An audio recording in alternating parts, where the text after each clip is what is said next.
abogado español, nació en Barcelona el 15 de noviembre de 1979, podéis hacer cuentas, 79. Es licenciado en Derecho con un posgrado en Derecho Constitucional por la Universidad Autónoma de Barcelona. Allí fue alumno del catedrático constitucionalista Francesc de Carreras e impulsor de la plataforma cívica Ciudadanos de Cataluña, que dio origen a Ciudadanos. En julio de 2006 fue elegido presidente del partido político Ciudadanos, Partido de la Ciudadanía, y en noviembre del mismo año obtuvo el acta de diputado autonómico en las elecciones a la Generalitat de Cataluña,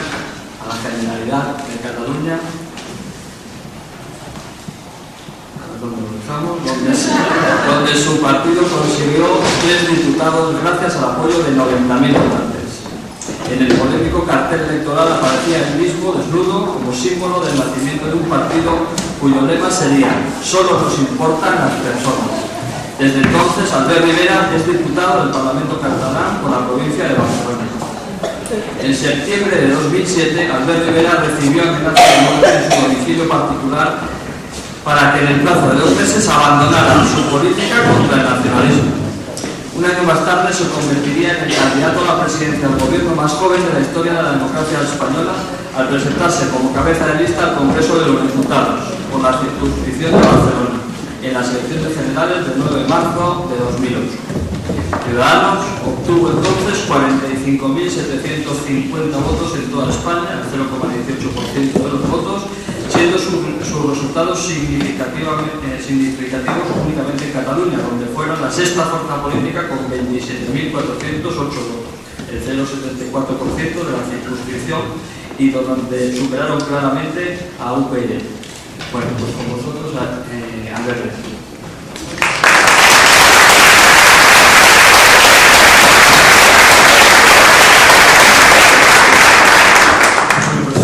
Buenos días a todos, muchas gracias a la Fundación de NAES por la invitación, realmente a Santiago Alcalde y a Ricardo por invitarme y por evidentemente contar conmigo y con nuestro partido también para este tipo de escuelas. Quiero daros las gracias también por el trabajo que hacéis desacomplejado de la defensa de unos valores que son más necesarios que nunca en nuestro país, al que, como bien sabéis, nosotros no solo nos sumamos, sino también impulsamos en toda España, y que además creemos, como expondré en la siguiente explicación, que hoy, por encima de ideologías, por encima de partidismos, por encima de siglas políticas, por encima de intereses particulares legítimos, lo que hace más falta que nunca es una unidad clara de todos los demócratas constitucionalistas de este país. Por eso yo creo que fundaciones como la vuestra pueden aglutinar y se demuestra pluralidad de partidos, de personas, de entidades, que hoy creo que es algo que se está forjando. Uno de los motivos por el que yo entré en la vida política, puesto que hace 2 años y medio estaba en mi trabajo en el sofá de mi casa, indignado pero sin participar en la vida política, y hoy sí que me he implicado con muchos ciudadanos que hemos dicho basta y hemos dado un paso hacia llevar la cohesión máxima dentro de la nación. Bien, yo creo que el título de la conferencia que escogió Ricardo, y que comparto totalmente, puesto que coincide con el mismo título de conferencias que he hecho en algunas otras escuelas, en algunos otros centros, es muy significativo para mí personalmente, por el propio nombre de nuestro partido y por el concepto de ciudadanía que defiende políticamente. Nación de ciudadanos. Ciudadanos, evidentemente, supuestamente libres, supuestamente iguales y supuestamente solidarios. Yo creo que hoy, más que nunca, hay que reivindicar también esa solidaridad a los que puede encajar. Bueno, pues con esos valores son con los que yo creo que nace la nación política española hace casi 200 años, en aquella Constitución de Cádiz, que a algunos no les gusta recordar demasiado, pero que es la Constitución liberal, pues precursora en Europa como sistema político liberal, y en la que en su texto ya se reconoce el concepto de ciudadanía. Es decir, un concepto de ciudadanía limitado, por supuesto, hace 200 años, pero que se habla ya por primera vez en un texto legal en España de ciudadanía. Y yo creo que eso hay que destacarlo, ¿no? Porque algunos que pretenden pensar la historia, como muy bien habrán explicado los compañeros que me han precedido en la palabra, pues esa historia de hace 200 años ya habla de ciudadanía española, y habla incluso palabras bonitas refiriéndose a los ciudadanos del otro lado del Atlántico, ¿no? Refiriéndose a los ciudadanos americanos, ¿no? Pero ya habla de ciudadanos. Evidentemente la soberanía no era de los ciudadanos, era de la nación en aquel momento, pero ya era un paso muy avanzado para lo que era la Europa del antiguo régimen del que salíamos, ¿no? Y yo creo que uno de los problemas que tenemos hoy en día, hay que decirlo sin complejos también, es que algunos quieren volver al antiguo régimen. Es decir, el sistema liberal es absolutamente contrario al sistema del antiguo régimen de privilegios feudales, de privilegios territoriales, de privilegios personales, ¿no? Por eso es importante marcar el concepto de igualdad, libertad y solidaridad, que parece una obviedad, pero que hoy están en jaque absoluto desde nuestro punto de vista por algunos políticos y por algunos irresponsables. Pues bien, en ese concepto de las Cortes de Cádiz y de la Constitución es donde nos tenemos que aguantar prácticamente, eso y lo que se deriva de ello, que es nuestra Constitución del 78.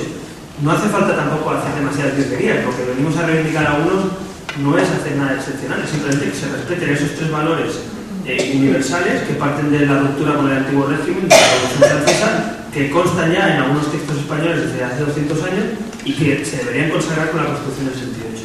Digo se deberían porque yo soy de los que pienso que la Constitución del 78, a pesar de que se han hecho cosas bien y mal y no vamos a entrar a fondo en ello ahora, pero sí que es verdad que esa Constitución, si hubiera voluntad política, que creo que sí que la hay en la ciudadanía, pero no la hay seguramente los responsables políticos, de interpretar esa Constitución de una manera determinada, no estaríamos hoy hablando de los problemas que tenemos en España. Es decir, es una Constitución quizá demasiado amplia, quizá demasiado abierta, quizá con capítulos como el octavo pues con muchas dudas abiertas en aquel año, pero eso no quita que si hubiéramos tenido las mayorías que supuestamente deberían haber habido políticas, no hubiéramos llevado los problemas que tenemos, ¿no?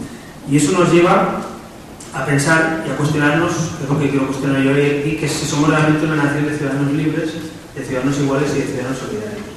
Yo creo que lo éramos, cada vez lo somos menos y puede ser que lo dejemos de ser. Es más, creo que en algunas zonas de este país ya lo somos, claramente. Hay que decir con nuestros compañeros que estáis en el País Vasco y en toda España, porque quiero reivindicar también el concepto de problemas nacionales, no de problemas autonómicos. El problema de que no haya libertad o que te maten por lo que piensas no es un problema vasco, es un problema español, igual que lo es que no puedas educar a tus hijos en la lengua oficial, o igual que es la falta de libertad laboral para moverte dentro de España. Hoy veíamos, no sé si lo habéis visto, una carta, ¿no?, que han firmado todos los sindicatos mayoritarios de policía reivindicando el derecho a poder trasladarse libremente de una parte de España a otra, a educar a sus hijos y poder redactar una denuncia en la lengua oficial de toda España, ¿no?, en español. Bueno, pues yo celebro que se sume y que cada vez sean más los colectivos que están saliendo, entre comillas, del armario político para poder reivindicar esto, ¿no? Yo creo que hay que celebrarlo porque no hay antecedentes seguramente de esta movilización que está habiendo en unas cuestiones de Estado. Pero sí que quiero hablar de esa libertad, igualdad y solidaridad que creo que se está quebrando. En cuanto a libertad, bueno, prueba de ello está lo que hablamos del terrorismo, ¿no? Es decir, que cuando a uno le ponen una pistola en la cabeza o lo matan por pensar, simplemente por pensar y por ser demócrata, no somos un país de ciudadanos libres. Así. Y hasta que no solucionemos el tema del terrorismo, no seremos un país de ciudadanos libres. Porque para mí que no lo sea un compañero o otro demócrata como yo, es igual que si lo soy yo o no. Ese es un problema que tenemos en este país, ¿no? La falta de cultura democrática que hace que si no me pasa a mí, pues no importa, ¿no? Mientras no me maten a mí, que maten al vecino, pues vamos tirando, ¿no? Ahora cuando me matan a mí, entonces ya nos podemos seguir. Bueno, pues ese es el primer problema social, libertad. No tenemos libertad en varios campos, sobre todo lo que afecta ya al derecho esencial a la vida, ¿no? Pero tampoco tenemos libertad en el campo educativo, por ejemplo, ¿no? Creo que nosotros, además de ciudadanos, tenemos cierta legitimidad para explicarlo y exponerlo. Hoy mismo, ayer escuchamos a Pepiño Blanco, ese célebre político intelectual, que decía ayer pues que algunos quieren cargarse la pluralidad de España, de la riqueza de España, que quieren apoderarse de la lengua y todo eso, ¿no? Y decía que ellos comprenden España, ellos no se enteran de esto. O sea, Pepiño Blanco no comprende España. No la comprende porque piensa que la pluralidad choca con la cohesión, con la unidad, con el respeto a todas las lenguas oficiales y a todos los castellanoparlantes de este país. Y yo creo que eso es precisamente lo que rompe la libertad. Es decir, cuando yo, en una comunidad autónoma, que hoy por desgracia ya son muchas, no puedo educar a mi hijo en la lengua oficial que yo desee, cuando eso me lo garantiza la Constitución, yo no tengo libertad. Y si no tienes libertad, tenemos un problema grave. Por lo tanto, ya llevamos dos casos claros de falta de libertades en este país. Otro caso importante es el de la igualdad, otro ejemplo, otro valor esencial, ¿no? El de la igualdad de ciudadanos ante la ley. Igualdad no significa que tengamos que tener todos el mismo coche. Eso es el comunismo y eso ha fracasado y eso es un sistema que, como dice aquella frase, la igualdad sin libertad es insoportable y la libertad sin igualdad es insostenible. Es decir, pues bueno, esos dos valores son esenciales compaginarlos Y yo creo que la igualdad significa igualdad ante la ley, igualdad de oportunidades. Y eso hoy tampoco lo tenemos. No hay igualdad porque hay ciudadanos de primera y de segunda en muchas zonas de este país. Hay policías, por ejemplo, que no pueden desplazarse libremente, no tienen los mismos derechos laborales en algunas comunidades autónomas, porque se fijan criterios lingüísticos, criterios de pertenencia, de origen, y eso está perjudicando claramente a la movilidad dentro de nuestro país. Y es curioso ver cómo, mientras el Tratado de la Unión defiende la libertad de circulación de personas, capitales y empresas, dentro de nuestro país no tenemos libre circulación de personas, capitales o empresas. Porque si yo mañana quiero ser profesor, policía, juez, abogado, notario, y me quiero ir a unas oposiciones en otra parte de España, pues tengo un condicionante, que es que en mi puntuación en esas oposiciones tengo menos puntos por el hecho de no ser de ese origen, en este caso evidentemente el carácter lingüístico. Entonces, ¿por qué para ser, por ejemplo, un enfermero en el País Vasco, o para ser médico en el País Vasco, tengo que tener un nivel lingüístico? O sea, yo creo que los médicos operan con las manos, no con la lengua, ¿no? O sea, la poesía pues está muy bien, pero yo lo que quiero es tener el mejor médico, el mejor policía, el mejor juez, el mejor notario, y no el mediocre, permitidme la expresión, que eso sí, habla y lee poesías de las mismas maravillas de lo que era el catalán o el gallego. Entonces, yo creo que ahí se está creando claramente un negocio en torno a la excusa del nivel lingüístico. Y para nosotros eso es una barrera laboral absolutamente y una desigualdad clara entre españoles. Por tanto, hoy en día hay gente que se puede desplazar de una comunidad a otra. Un catalán puede ir a trabajar a Andalucía, de momento. Decía que en Andalucía quieren fijar el criterio de origen también. El andaluz de momento no lo han institucionalizado, aunque hacen campaña para ello. Pero se puede desplazar por toda España, pero no se puede hacer una desigualdad clara. Y desigualdad también en servicios, ¿por qué no decirlo? Entonces, yo creo que al contracorriente de lo que se está pidiendo con las balanzas fiscales, yo también quiero reivindicar la necesidad de igualdad de servicios. Es decir, que tengamos todos los españoles un mínimo de servicios en toda España. Y lo creo profundamente en una línea contraria a la que vamos, que es la línea de la desigualdad y de yo quiero lo mío y lo tuyo. Entonces yo creo que no, que si hay una sanidad, una educación pública garantizada por una Constitución, pues debemos garantizar que en cualquier parte de España existan los servicios mínimos, ¿no? Y eso también hay que reivindicarlo hoy, aunque no esté de moda, vuelvo a decirlo, pero creo que también hay que reivindicarlo. Y el último punto que está muy de moda, desgraciadamente, es el de la solidaridad, ¿no? Y yo creo que a veces nos olvidamos, decimos ciudadanos libres e iguales, sí, libres e iguales, pero solidarios, porque eso es lo que nos hemos dotado en una Constitución en el que hablamos de una redistribución de riqueza, de justicia social, ¿vale? Entonces, algunos esto, y quiero hacer un paréntesis porque está encima de la mesa el tema de la financiación autonómica, y yo creo que aquí, creo que Santiago el otro día lo explicó fenomenalmente con un ejemplo claro de una familia, ¿no? de lo que cobra el padre y lo que cobra la madre, y yo quiero poner otro ejemplo más claro en eso, ¿no? Imaginaos que llegamos a la locura de exigir eso, cuánto ingresa cada comunidad autónoma. Pero ahí hay varias trampas. Una de ellas es que los que tributan son los ciudadanos, no los territorios. Es decir, un señor que cobre 100.000 euros en Málaga tributa exactamente lo mismo de IRPF que un señor que cobra 100.000 euros en Madrid. Entonces, ahí se rompe la tontería esta de lo que cobras y lo que no cobras. Los ricos pagan más y los pobres pagan menos, más o menos, y eso podemos discutirlo, cuál es la política fiscal de este país, pero lo que es incuestionable es que hay una redistribución de riqueza. Eso es lo primero. Segundo, si nos ponemos a hacer balanzas territoriales, vamos a hacerlas todas. No las hagamos solo entre comunidades autónomas, hagamos entre provincias, entre comarcas, entre barrios de las ciudades. No sé, vamos a decirle a los señores del barrio Salamanca, en Madrid, pues supongo que tienen todo el derecho del mundo a pedir la independencia, porque claro, ellos tributan más y pagan más seguramente y contribuyen más que a lo mejor en Vallecas, ¿no? Y dirán, oye, yo quiero aquí las aceras de mármol, y en Vallecas tú, si tienen tierra y descampados, pues se apañen, ¿no? Porque yo soy del barrio Salamanca de toda la vida y tengo unas costumbres distintas, porque nosotros vamos por la mañana a comprar churros, y vamos, o sea, esto se puede llevar al absurdo y al ridículo, pero es que es eso lo que están haciendo, es decir, están reivindicando una cuestión de derechos territoriales supuestos, ¿no? Entonces yo creo que hay que hacer mucha pedagogía en este campo, ¿no?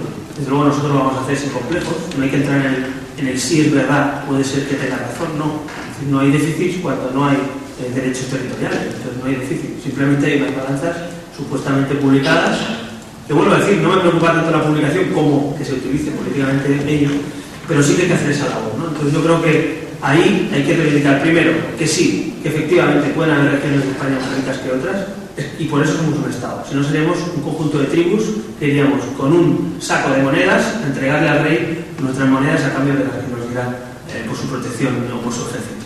Eso no es un Estado ni es una nación liberal, eso es un conjunto de tribus que se atrincheran en supuestos derechos históricos, ¿no? Por lo tanto, sin complejos, creo que cuando alguien nos dice, y hablo ya del argumentario que se hablaba en la presentación, ¿no? Ricardo decía aquí que queremos, el curso está dirigido a aquellos ciudadanos, independientemente de posición ideológica, que quieran reforzar su argumentario en defensa de la nación. Pues yo intento aportar también argumentos en la defensa de eso, y tenemos que decir sin complejos que sí, efectivamente, somos un Estado. Y al ser un Estado y una nación, pues lógicamente contribuimos, porque verdad que nos gusta irnos de vacaciones a Cádiz, que nos gusta irnos de vacaciones a Valladolid, nos gusta irnos, y nos gusta compartir nuestras partes del territorio español, pues claro, estoy encantado de que con mi dinero se contribuya a que existan hospitales en toda España, o solo los voy a tener ahí donde vivo yo. Bueno, ese es el concepto de solidaridad, ¿no? Y hay un concepto también muy utilizado por los nacionalistas, que es que la solidaridad tiene límites. Eso es una contradicción en sí mismo. La solidaridad no tiene límites. O sea, la solidaridad, si se caracteriza por algo, es por contribuir con el otro desinteresadamente por un bien común. Entonces yo creo que ese argumento puesto además en boca de supuestos comunistas hace un poco de gracia, ¿no? Es decir, cuando escuchas a los de Izquierda Unida en Cataluña decir que y defender los derechos históricos, digo que si Marx levanta la cabeza te pegaría una colleja considerable, ¿no? El internacionalismo defendiendo derechos históricos es curioso, ¿no? O sea, la mezcla entre neoliberalismo comunista y tal es un poco una empanada mental ideológica tremenda. Entonces yo creo que una de las cosas que tenemos que hacer para conseguir una nación de ciudadanos libres, iguales y solidarios es hacer mucha pedagogía e ir a las contradicciones ideológicas que se constituyen en el propio nacionalismo, ¿no? Es decir, unas contradicciones absolutas. Y en ese caso, hablando de solidaridad, de balanzas fiscales, también hay que cuestionar, nosotros lo hemos hecho en nuestro programa, ¿no? Una de las cuestiones más insolidarias, por ejemplo, que es el concierto vasco y navarro, y nosotros lo decimos así claramente, pueden haber discusiones, pero aún no he visto a ningún nacionalista catalán o gallego salir a la calle diciendo que son los insolidarios y que le roban los vascos o los navarros, no lo he visto, siempre le roban los andaluces o los castellanos o los extremeños, nunca los vascos o los navarros, ¿no? Que tienen un sistema, como sabéis, del foro, sistema especial de contribución. Bien, pues nosotros vamos en la línea contraria, es decir, si queremos un sistema general de tributación, lo queremos en toda España, y los derechos carlistas de la guerra, no sé qué, pues nos apetece muy poco. Y la Constitución del 78 seguramente no hubo valor a plantear esta cuestión, y el propio franquismo lo cuestionó prácticamente, se atrevió a tocar el tema, y yo creo que son temas que hay que ir a contracorriente para empezar a decir, cuidado, es que ustedes dicen que más competencias, que más dinero, que más no sé qué, y yo empiezo a decir, cuidado, las competencias que tienen las están utilizando bien. La sanidad es mejor ahora que antes de que la tuvieran las comunidades autónomas. La educación, desde luego, es un desastre, se está utilizando. Y ahora quiere la inspección de trabajo, vamos a hacer 17 inspecciones de trabajo a nivel nacional, vamos a romper un mercado en 17. Pues una de las partes que creo fundamentales que nos toca hacer desde diferentes tribunas, fundaciones, partidos, asociaciones, es la pedagogía y el cuestionamiento de la propia dinámica que llevamos, ¿no? Es decir, cuidado que tú tiras la cuerda para ahí, pero en un momento dado la cuerda tiene dos partes, ¿no? Y aquí hay que empezar a decir que la educación no funciona, que cuidado con la sanidad, que cuidado con la descoordinación de policías autonómicas, que cuidado con estas cuestiones, porque eso es lo que está haciendo construir, pues en vez de un Estado, de una nación, estamos construyendo pues una especie de pseudoestado confederal en el que hay diferentes naciones y tribus, pues eso, ¿no? Que cada una tiene sus características, que los ciudadanos son súbditos y que no tenemos pues derechos y libertades iguales, sino que se constituyen distintos. Y en eso, hablando de esta falta de libertad, de igualdad o solidaridad, pues yo, claro, quiero también hablar de soluciones, de posibles soluciones a eso. Yo creo que en el ámbito constitucional nos queda poco recorrido, porque solo queda una lectura restrictiva de la Constitución, que como lo que vemos hasta la fecha, porque no ha sido demasiado acertada, o una reforma o cierre de la Constitución en algunos puntos esenciales, ¿no? Hay puntos muy claros, para mí, como el 150.2, de la transferencia de la que yo veo, del tapón de la botella que siempre está abierto, es decir, el goteo continuo de competencias sin articular un sistema de competencias cerrado, ¿no? Es decir, a veces algunos incluso de los nacionalismos se coge la palabra federalismo falsamente porque lo que defienden es confederalismo. Ya me gustaría a mí, porque al final estas las autonomías tienen desde la familia, entre comillas, de los federalismos, tener un sistema de competencias cerradas y donde estuviera claramente definida la soberanía de los ciudadanos españoles. Entonces, lo primero que hay que hacer es cuestionarse cuáles pueden ser las soluciones. Soluciones, o bien una lectura cerrada, y eso creo que el Tribunal Constitucional ya veremos, pero no tengo ninguna confianza en que eso sea así, o bien un cierre constitucional en algunos artículos, en los derechos fundamentales, en el tema lingüístico, en el tema de las competencias, ¿no?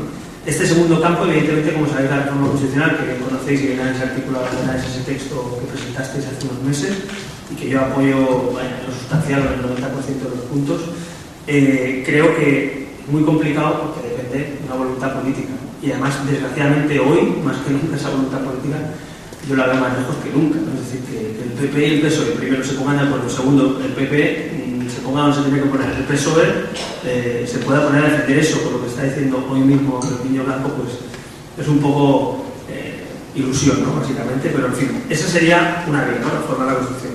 Y voy a poneros un ejemplo de algo que está encima de la mesa, que también desgraciadamente conozco especialmente, que es lo que suponen las reformas estatutarias, lo que supone la reforma del Estatuto de Cataluña y lo que conlleva el mimetismo que deriva en el propio modelo de Estado. Y lo digo porque, como también está encima de la mesa, necesitamos todos argumentos para cuando nos digan, bueno, ¿y por qué es malo con el Estatuto de Cataluña? ¿No? Porque también es verdad que a veces se escuchan cosas un poco dispares o con poca profundidad, ¿no?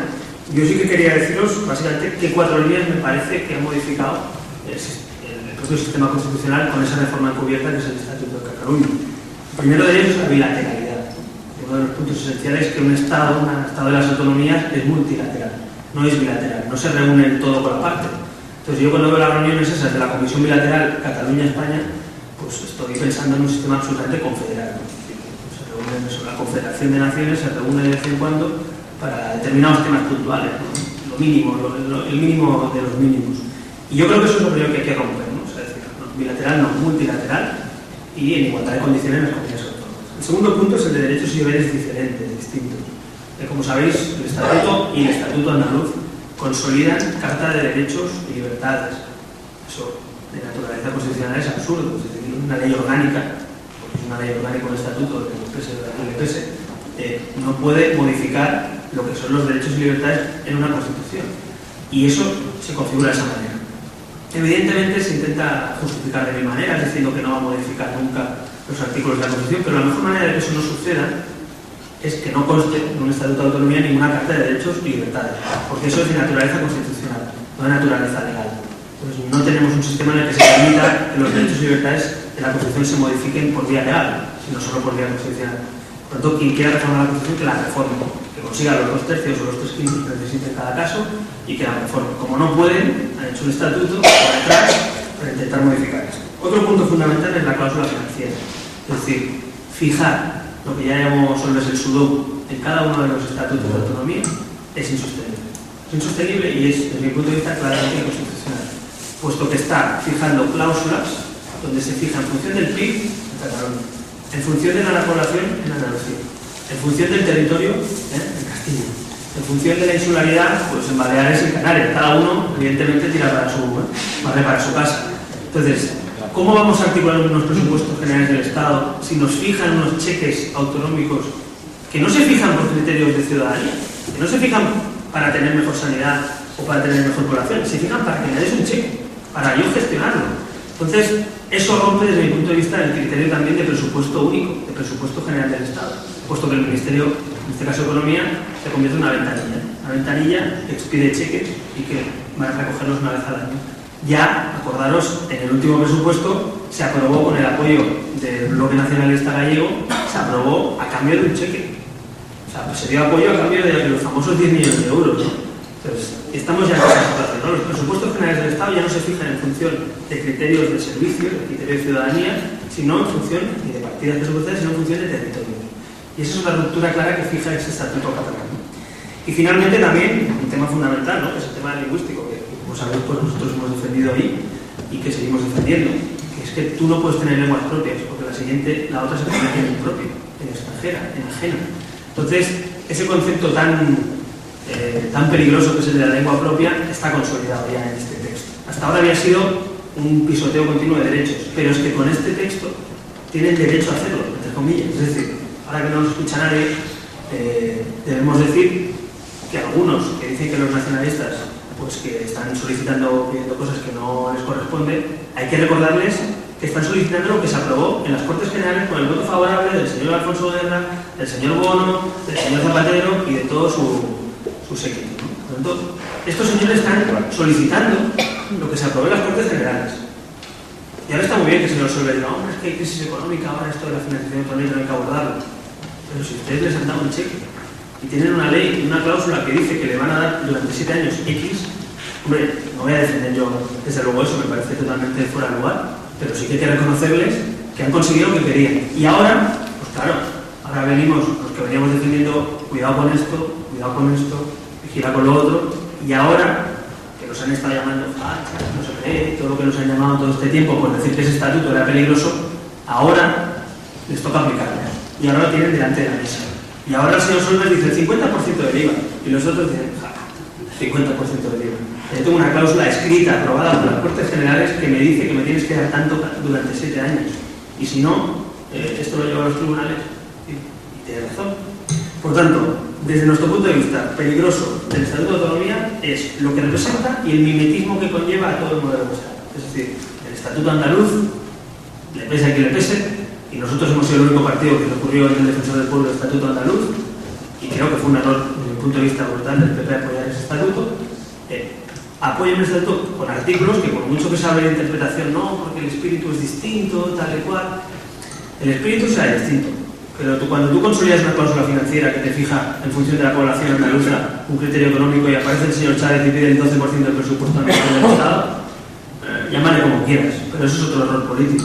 Entonces, hay un mimetismo que se está llevando, la famosa cláusula Camps, ¿no? Es decir, porque yo digo la cláusula Raúl González en el Real Madrid, es decir, yo cobro una peseta más que el jugador que más cobre, ¿no? Pues bueno, pues esa misma cláusula en términos futbolísticos, pues aplicada a política es yo quiero lo mismo que el que más tenga, ¿no?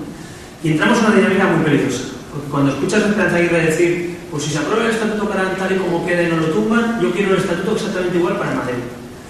Claro, desde un punto de vista de interés particular lo puedes comprender, pero es otro error, ¿no? Es decir, caer en esa dinámica de yo quiero lo mismo y quede lo mío, pues nos lleva a eso, a una España tribal, como decía Fernando García Cortázar en su libro de historia, los mitos de la historia de España, que nos lleva a una España tribal frente a una España constitucional. Y esa consolidación lo tiene este estatuto. Este estatuto de autonomía consolida una España confederal, tribal, donde se rompen los principios básicos de la Constitución. Por tanto, ¿por qué ha sido peligroso este estatuto? ¿Por qué lo sigue siendo? ¿Y por qué lo será si ya no está? Pues porque, como decía también otro profesor ilustre como es Francisco Sosa Wagner, somos una nación y no una nación de naciones, y decía él, pero si fuésemos una nación de naciones, que no se entere nadie. Dice, porque todas las naciones de naciones han acabado fatal. Es decir, lo que consolida esto es un modelo, como él hace en su libro del Estado fragmentado, como el Imperio Austrohúngaro, en el que estamos hablando de un sistema en el que al final se consolidan lenguas, se consolidan supuestos derechos históricos, se consolidan diferencias entre territorios, y al final eso dinamita lo que es los fundamentos de una nación, en este caso. Por lo tanto, ese es el peligro real desde nuestro punto de vista. ¿Se rompe España? Yo creo que más que se rompe España, que se puede romper, se puede llegar a romper, lo que se rompe es el modelo de Estado de España y se rompen los principios básicos entre españoles. Se puede decir que se rompe España, se puede decir que se rompen los pilares fundamentales del Estado, se puede decir que se rompe la solidaridad o la igualdad o la libertad. Como cada uno lo quiera llamar. Lo que está claro es que sí que modifica sustancialmente lo que queríamos, supuestamente, los que votasteis, que yo nací en el 79, lo recuerdo, los que votasteis la Constitución. Es decir, aquello que se votó en aquel momento, o aquel principio, aquel espíritu supuestamente de concordia, se rompe y se dinamiza con esta situación. ¿Y quiénes han sido los instigadores de esta ruptura? Pues está claro, ¿no? Los nacionalismos vasco y catalán. Y digo nacionalismos vasco y catalán, puesto que nadie tenga la menor duda que si no tuviéramos un estatuto catalán no habría un estatuto andaluz aprobado. Sí. No, así de claro. Es decir, aquí esto es la carrera de yo quiero más, yo también lo quiero, y si tú lo quieres, yo también lo tengo. Entonces, los instigadores de esto verdaderamente están puestos en el nacionalismo vasco-catalán, que tiene, como sabéis, 100 años, escasamente algunos años más de historia. Y ese nacionalismo vasco-catalán han derivado, impregnando la propia sociedad española, han derivado a este modelo que llevamos hacia la confederación. ¿Y cuál es la solución? Pues responder políticamente. ¿Y quiénes son los responsables de la situación? No son los investigadores. Esos son los autores intelectuales. Que está también de esa palabra. Son autores intelectuales. Los responsables, por omisión o por acción, son los partidos nacionales y las Cortes Generales que han permitido ir por ese camino. Yo, de verdad, a veces me cae la cara de vergüenza cuando veo a alguien acusar, o se pone muy españolito, a algún exministro o a algún presidente de Cortes, y luego ver cómo han votado a favor de este texto. A mí no me sirven que el señor Guerra escriba en su revista cosas fantásticas, como a veces escriben. A mí no me sirve que el señor Bono sea un españolazo. No me sirve. A mí lo que me sirve es que cuando toca votar eso en las Cortes y tengan que levantar la mano y decir, yo por aquí no paso. Eso es lo único que me sirve. Entonces, la irresponsabilidad de los partidos nacionales, y en mayor medida, lógicamente, en este caso, del último presidente, el presidente actual de gobierno, el señor Zapatero, nos están llevando por ese camino. Y yo creo que ahí, y hablando de intentarse también, hablando de todos los casos, creo que ahí el PP también tenía que haber jugado otro papel, ¿no? Yo creo que, desde mi punto de vista, los pactos con los nacionalistas nos han llevado a un camino muy peligroso, seguramente más civilino, ¿no? Porque no hay nada peor que un nacionalista vestido de estadista, ¿no? Como el señor Pujol. Pero claro, cuando tenemos el señor Pujol y recibe el premio de Español del Año, un señor que ha hecho y ha consolidado que no se pueda estudiar castellano en las aulas, sabemos que no sé qué tipo de...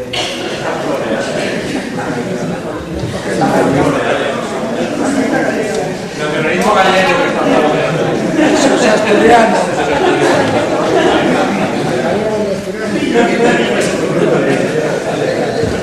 Pues bien, yo creo que, como se iba diciendo, la responsabilidad la tienen aquellos que pueden decidir. Evidentemente, si sumamos las mayorías que tenemos en el Congreso de los Diputados, a nadie se le escapa que los supuestos partidos nacionales tienen mayoría suficiente para no permitir ni aprobaciones de derechos confederales, ni violación de derechos en algunas comunidades autónomas. Tienen, desde mi punto de vista, suficiente fuerza, si quisieran, para acabar con el terrorismo de una manera contundente y dura, sí, claro. Por tanto, aquí cuando buscamos culpables, cuidado, porque sí que hay instigadores, pero yo no voy a culpabilizar al independentista que te dice que quiere la independencia, porque él dice lo que tiene que decir, lo pone en su ideario, no engaña a nadie y cuando va a votar dice soy independentista. El problema son aquellos, como yo conozco muy bien en mi tierra, en Cataluña, como decía ayer también, creo que lo compartimos en la cena o en la comida, que algunos sacan al señor Felipe González a pasear cuando llegan las elecciones autonómicas. La gente se piensa que está votando, pues eso, al socialismo, y lo que está votando es al nacionalismo. Entonces, esa es la gran traición política. El gran problema que tenemos hoy es el engaño que sufre buena parte de la ciudadanía pensando que vota a un partido, en este caso al Partido Socialista en algunas comunidades autónomas, como el País Vasco, cuando está votando otra cosa. Está votando una especie de híbrido, sui generis sin ideología, más que poder que ideología, que hace cualquier cosa para estar en el poder. Pacta con quien sea, gobierna con quien sea, defiende lo que sea y encima es capaz de decir por la mañana una cosa y por la tarde otra. Y lo que podemos escuchar hoy decir a Zapatero en Tarragona que no entra en base, pero en Murcia dice que agua para todos. Eso ha pasado y eso ha sucedido. Podemos decir, escuchar a Zapatero, como decimos en Santander, decir que la nación española, que los ciudadanos somos todos iguales, que no sé qué tal y cual, y pasado mañana pues te va y te dice que, como dijo en el debate, que no había, que era mentira que hubiera ningún problema lingüístico o que se sancionara a las empresas en Cataluña por no rotular en catalán. Sí, lo dice y se queda tan hecho. De hecho, yo recuerdo que cuando dijo eso, que dijo que no había ningún problema en la educación catalana, le enviamos a la Moncloa 3 sentencias del Tribunal Superior de Justicia en el que condena a la Generalitat por no poner casillas para escoger la lengua de los hijos a la hora de educar. Es decir, se constata que aquí no importa lo que sea, sino lo que parezca, los titulares. Y yo creo que ahí es donde tenemos el verdadero problema, la responsabilidad de los partidos nacionales. Y ahí es donde este tipo de fundaciones, partidos más pequeños pero con vocación nacional, tenemos que ser exigentes y tenemos que tocar las narices, perdonadme la expresión. Es decir, hay que seguir marcando eso, porque si no nos queda otra cosa. Porque hay 350 escaños, no hay más. Y si 320 y pico están en el PSOE y el PP, pues hombre, ¿por qué tenemos que estar al arbitrio de unos señores que tienen 3 diputados, como es Esquerra Republicana, o del Bloque Nacionalista Gallego? Hombre, yo entiendo que para hablar de, no sé, eso, de política fiscal o sanidad, pues no me importa votar una cosa que coincide con ella, pero para hablar del modelo de Estado, para hablar de una cuestión lingüística o del terrorismo, ¿cómo voy a estar intentando convencer a los que quieren dinamitar nuestra convivencia? No, es decir, el nacionalismo en su propia raíz está buscando la confrontación, el enfrentamiento entre ciudadanos para romper, para dinamitar, para quebrajar los propios pilares. Por eso yo creo que hay que ser exigente con esos partidos y no olvidar que aquellos que se visten de moderación, aquellos que se visten de nacionalismo moderado son igual o más peligrosos. Y lo digo claramente por Convergencia y Unión, por el PNV que ya se ha quitado bastante la careta, todo se le ha dicho. Y yo creo que cuanto más se la quite mejor. Es decir, no hay nada peor que un nacionalista, como decía antes, vestido de estadista, ¿no? Entonces yo ahí soy partidario de que se quiten las caretas, ¿no? ¿Qué hemos conseguido algunos en algunas comunidades autónomas? En el País Vasco está claro que la sociedad ya estaba claramente dividido a punta de pistola, ¿no? En Cataluña, por ejemplo, lo que ha conseguido Ciudadanos es que se constate que es que no, ahí no es que no sucediera nada, ahí no es que no hubiera gente que no fuera nacionalista, ahí es que no hablaba. no tenía voz, no decía nada, no se levantaba, no se manifestaba, no ponía una reclamación en un colegio, pero ahora sí. Es decir, cuando algunos dicen eso de la crispación, de que tensas, de que enfrentas, no es que tenses, es que constatas y das voz a gente que está barreada, ¿no? Entonces yo creo que eso es bueno que la gente se revele, ¿no? Y es bueno eso, manifestarse y salir a la calle y no hay que tener miedo. Y ahí también debo decir que lamento profundamente los cambios estratégicos de dirección de los partidos políticos nacionales y el abandono que sufrimos, porque lo sufrimos todos en definitiva, de algunas comunidades autónomas y de algunos ciudadanos. Yo, desde luego, si el Constitucional considerase que este estatuto queda impoluto tal cual, yo sería capaz, yo sé claro, de acusar al tribunal y a todos los españoles de abandonar a una parte de la ciudadanía española en algunas comunidades autónomas. Es decir, nos dejan a la deriva. Es decir, el amparo que tenemos algunos en algunas comunidades, que es, pues eso, el Tribunal Constitucional, la propia Constitución, esos principios básicos, ¿y ahora qué hacemos? O sea, si se consolida este modelo, ¿ahora qué hacemos? Porque encima tienen razón. Porque yo ahora todavía puedo venir y decirles, es que esto no es constitucional, pero como esto quede tal y como está, me dirán, soy yo constitucional, tú estás fuera de la Constitución. Y me van a decir eso. Ya me lo veo, el argumento ya lo veo. Entonces, me preocupa muchísimo la parte de ese recurso, puesto que creo que ahí nos estamos jugando buena parte de la consolidación del atropello. O sea, el atropello hasta ahora ha sido de facto, saltándose las leyes, saltándose las sentencias, los decretos lingüísticos, las libertades y la garantía y la defensa de poder ser elegible o elegido en una lista del País Vasco. O sea, cosas tan sencillas como esa, pero es que ahora se va a consolidar ese atropello legalmente, estatutariamente. Por lo tanto, yo creo, como diagnóstico, como os decía, que hay pocas soluciones que estén en nuestras manos, más que esperar un cambio de manera sorprendente en los partidos políticos nacionales o hablar de cierre de reforma constitucional. Pero para eso, solución sería, hemos hablado de lo que somos o hacia dónde vamos. ¿Qué sería un país de ciudadanos libres, iguales y solidarios? Pues tener un Estado firme, para empezar. Un Estado firme con un tribunal constitucional que tuviera las cosas claras, que supiera cuáles son los principios de esa Constitución, una justicia que no solo fuera libre, sino que además se ejecutara. Me estoy refiriendo a las sentencias que no se ejecutan, me estoy refiriendo a las sentencias que condenan a gobiernos autonómicos a cumplir pues, con la ley de bandera, a cumplir con la política lingüística en función de lo que dice la Constitución, y se la saltan a la torera. ¿Y qué mecanismos me quedan a mí si el señor Montilla se salta las leyes? Se las salta, o sea, no respeta el Estado de Derecho, no cumple las sentencias, no cumple los decretos de mínimos del Ministerio de Educación. Por lo tanto, lo único que nos quedaría es una justicia que ejecutara sus sentencias y un gobierno de España y una oposición que tuviera muy claro que en determinados temas de Estado no hay fisuras. Política antiterrorista, política lingüística, derechos laborales de todos los españoles, unos mínimos, un mínimo común denominador. Y eso tampoco lo tenemos, está claro. Por tanto, ese cierre constitucional yo creo que también se basa mucho en las personas. Decimos que no nos importan las personas, pues yo creo que desgraciadamente dependemos mucho de tener o no tener estadistas al frente de estos partidos nacionales. Así claro. Es decir, es fundamental, porque cuando tú tienes un presidente de gobierno como Zapatero, que es el relativismo en persona y pues eso, en vez de la expresión un trilero político, es decir, que esconde la bolita y te va dando vueltas, pues eso hace que se consolide este sistema.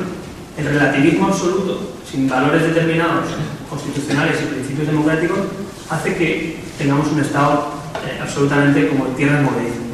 Por eso yo creo que un objetivo tendría que ser también que entre todos, de forma transversal, intentásemos implicar y conseguir que surjan estadistas en este país. Y estoy hablando de fundaciones como esta, de fundaciones como lo que va a poner en marcha en breve en nuestro partido político, de entidades de este tipo, de asociaciones que luchan por las libertades en algunas comunidades autónomas, que tendríamos que empezar a hacer cosas conjuntas. Y es una reflexión política que yo hago personalmente, puesto que soy dirigente de un partido político, pero que mucha gente de mi partido comparte, en lo que se está demostrando que aquí necesitamos estadistas y máxima unidad en la defensa de determinados principios por encima de partidos, ideologías, personas. Y eso también está bastante poco de moda. Todo se ha dicho. Es decir, no está de moda eso de ponerse juntos en una manifestación, no está de moda firmar un documento conjunto, no está de moda, porque aquí el oportunismo político juega un papel demasiado importante en todo esto. Entonces, yo creo que tenemos que hacer una reivindicación, aquellos que no partimos de esa premisa estratégica en la política para luchar por eso. Necesitamos líderes políticos que piensen en el Estado, en la nación y en estos principios básicos por encima incluso de sus políticas determinadas. Lo he dicho antes, podemos discrepar en la política fiscal, en la educación pública, concertada o privada. Podemos discrepar en muchas cosas que son desgraciadamente secundarias, que deberían ser las primeras en un Estado, en un país democrático. Pero aquí pasan a ser secundarias, puesto que si no eres libre para presentarte una lista en un pueblo del País Vasco, si no eres libre para educar a tus hijos, si un policía no se puede desplazar dentro de un país, pues oye, el IRPF al 18 o al 20% es lo de menos. Entonces, en todo eso necesitamos esa unidad y esa búsqueda de unidad que deben hacer desde mi punto de vista los partidos, pero también asociaciones, fundaciones y entes de la sociedad civil. Y en eso vosotros, desde NAES y desde otros entes, tenéis un papel fundamental. Es decir, la política está tan degradada, desde mi punto de vista, hace muy poquito que hago esto, pero lo veo así, está tan degradada que necesita que la sociedad pueda liderar, la sociedad civil pueda liderar ciertos movimientos con el apoyo político. Porque si tenemos que esperar que algunos líderes políticos lideren un movimiento de unidad o un movimiento de suma, lo tenemos fastidiado. Porque ahora mismo veo todo lo contrario, ¿no? Yo, por ejemplo, lo veo en el campo político, que no es importante pues qué defiende, sino quién lo defiende, quién lo hace primero. Si esto, ostras, es que claro, si te voto esta ley, va a parecer que la has propuesto tú. Digo, es que me da igual, si yo tropo la tuya, voto yo, pues que a mí me da igual, si es que yo aquí no se trata de medallas, se trata de esa suma, ¿no? Es decir, algunos partidos, y por lo menos nosotros lo comprendemos así, yo, como dirigente ciudadano, me siento satisfecho no por lo que yo consiga, sino por lo que consiga que hagan otros. Es decir, una de las funciones, por ejemplo, de este movimiento cívico que se convierte en un partido es convencer a otros partidos por presión, por convencimiento, por vergüenza tolera, por lo que sea, de que tienen que hacer algo. La capacidad de influencia en los demás, la capacidad de transferir esa idea de suma, para mí es más importante. Es decir, si yo tengo algún día que pasar un bagaje político de cómo han ido las cosas frente a un votante, yo creo que hay un perfil de votante que te pasará factura o te aplaudirá, no en función de lo que tú has conseguido votándolo tú o proponiéndolo tú, en función de tu discurso, de lo que has cambiado en los otros partidos, de la capacidad de suma que has tenido. Para mí, como ciudadano, eso está por encima. O sea, yo votaría mucho mejor a un dirigente político que tiene esa capacidad de suma y de tener cintura para ponerse de acuerdo en temas principales, que no en aquel que dice, no, pero es que yo conseguí esto. Digo, ya, pero, hijo mío, no has conseguido lo básico, que estos principios estén presentes, ¿no? Entonces, yo quiero acabar con esa reflexión de suma, de transversalidad, de que no importe tanto cuestiones secundarias, sino que lo principal lo tengamos todos claro. Yo creo que vamos en un camino, en una deriva ciertamente muy preocupante, pero que es muy sencilla cambiar. Solo si tuviéramos dos dirigentes políticos, por ejemplo, en los dos partidos principales de este país, con capacidad y con visión de Estado, a lo mejor hoy no estaría esta fundación aquí, a lo mejor Ciudadanos no hubiera sido un partido político, a lo mejor no haría falta que compañeros como el Círculo Balear tuvieran que defender los derechos, y yo estaría contento. Es decir, hay que hacer y hay que transferir la idea de que estamos por necesidad y de que ojalá un día yo pueda seguir haciendo de abogado en la entidad financiera en la que estaba, y ojalá esta fundación pues llegue un día que diga, mira, la nación española no hace falta defender sus principios porque está más que garantizada, arraigada y asentada. Pero es que la desgracia es que cada vez somos más necesarios este tipo de movimientos. Por tanto, la conclusión es que somos necesarios, que tenemos que sumar, que hay que intentar convencer a los demás de que hay que sumar, y desde luego sí que os digo que contad con nosotros para eso, para sumar, para apoyar, y que nuestro punto de vista es ese. Y acabo con una frase que resume un poco esto. Yo creo que se la atribuían a Bismarck, pero no tengo muy claro que Bismarck dijera esto, pero decía que cuál era la diferencia entre políticos y estadistas, ¿no? Decía, los políticos son aquellos que solo piensan en las siguientes elecciones. Es decir, los estadistas son aquellos que piensan en las siguientes generaciones. Así que con esa idea no...